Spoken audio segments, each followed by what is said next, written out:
Ved den sidste valgkamp blev der debatteret mange emner. Der var både kampgejst og uddeling af blomster. Men formanden i organisationen for skabende og udøvende kunstnere har savnet debatten om kultur.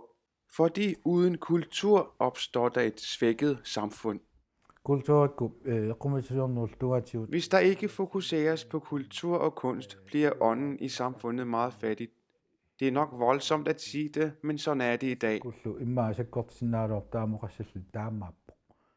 En af dem, der gør samfundet rigere, er filmfolkene. Men de knokler også. Lige nu, der kæmper vi alle sammen rigtig hårdt på at overleve. Alle filmfirmaerne, de små filmfirmaer der. Det er godt nok mærkeligt, der ikke er noget musik. Ja, der er noget til afvinding.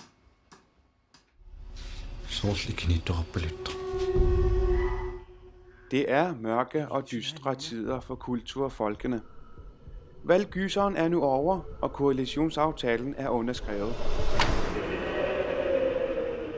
Kunst og kultur har fået hele 15 linjer, hvor der blandt andet står, at der skal etableres et filminstitut.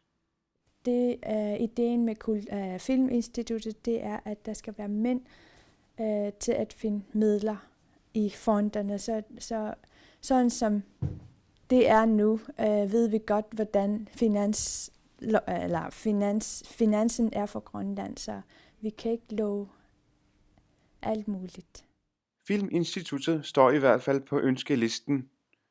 I redigeringsrummet tager det med ro, for det står jo kun på papiret.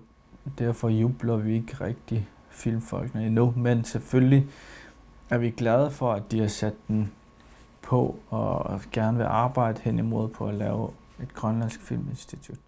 Det er selvfølgelig lovende, at i de nye Naalakkersuisuts koalitionsaftale har et afsnit, der vil forbedre vilkårene, der er i dag. Og især tak fordi I var med os, og husk det nu, pas godt på hinanden derude.